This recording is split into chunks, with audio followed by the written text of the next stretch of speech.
Salut, j'espère que tu vas bien, je suis Matt et j'habite sur la planète Mars. Aujourd'hui on va parler du prototype SN11, donc le prototype de Starship de SpaceX. On va voir tout d'abord le tweet d'Elon Musk. Le prototype a effectué un vol aujourd'hui, mais il y a eu quelques petites choses. Donc tout d'abord Elon Musk a déclaré: il semble que le moteur 2 ait eu des problèmes lors de l'ascension et qu'il n'ait pas atteint la pression de fonctionnement de la chambre pendant la combustion à l'atterrissage, mais en théorie il n'était pas nécessaire. On sait que SpaceX peut atterrir avec deux moteurs, c'est-à-dire qu'ils le prototype a pu utiliser le moteur 1 et le moteur 3, et le moteur 2, tant pis.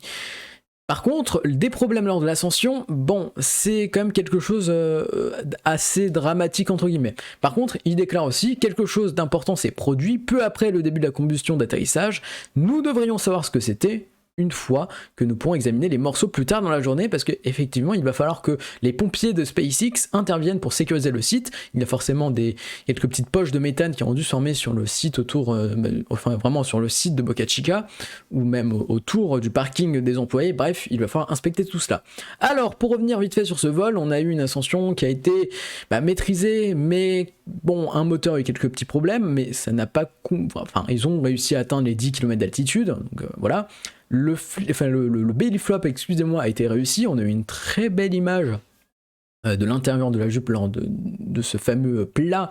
Donc le prototype était vraiment sur le ventre, mais ça on a l'habitude de voir. Et puis ensuite, les seules images que nous avons aujourd'hui de l'atterrissage, du flip plus l'atterrissage, c'est cela. Je vais vous l'afficher maintenant. Alors j'ai pas le temps de faire vraiment de montage, mais voici. C'est sur Twitter, c'est NASA Space Flight. En fait, aujourd'hui, nous voyons ceci. Alors, ça dure quand même 1 minute.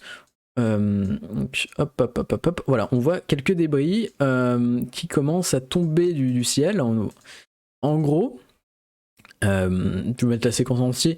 En gros, nous savons actuellement, du moins on est certain d'une chose à peu près, c'est que le prototype a eu son système, donc les FTS, le Flight Termination System, qui est un système de cessation de vol qui est là pour détruire le prototype lorsqu'il est hors d'état, c'est-à-dire que SpaceX ne peut plus le contrôler, ou par exemple qu'une trajectoire est peut-être dangereuse. Là, peut-être sur le papier, ce qui serait plus probable, c'est que le prototype avait une trajectoire d'atterrissage pile poil sur la ferme d'Argol. Une ferme d'Argol abrite notamment du méthane, donc il faut éviter une grosse explosion.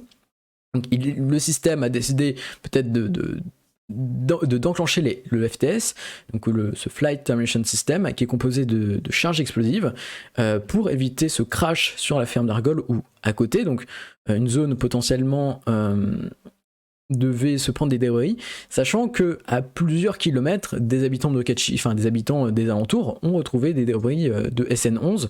Donc on voit ces débris toucher notamment la caméra. Donc on imagine bien que on part plus sur l'enclenchement de FTS. Et maintenant, le problème de pourquoi le prototype n'a pas réussi à effectuer ce fameux flip et ensuite cet atterrissage pour atteindre une trajectoire pile poil sur la zone d'atterrissage, SpaceX ne sait pas et nous ne savons pas pour l'instant. Donc moi ce que je vais te demander, c'est de me suivre sur Twitter, Instagram, Facebook, ou encore me rejoindre sur Discord, comme ça tu vas avoir toutes les infos en temps réel. Je te tiens informé, je te tiens bien sûr au courant de toute l'actu sur ces réseaux sociaux. Pour revenir vite fait au live, ça a été un live assez différent, bizarre. On n'a pas l'habitude d'avoir ce type d'images qui ont été saccadées justement à cause du brouillard qui a pu fausser la réception et les émissions, mais ce qui est intéressant, c'est que SpaceX a quand même pu récolter des données en vol, et c'est le plus important. Maintenant, la suite, tu ne la connais peut-être pas, donc je t'invite à aller voir la dernière vidéo qui est sortie, qui parle notamment de BN1 et des autres prototypes de Starship qui vont arriver. Et moi, je te dis à très vite pour de nouvelles vidéos. C'était Matt sur Mars. Allez, bye!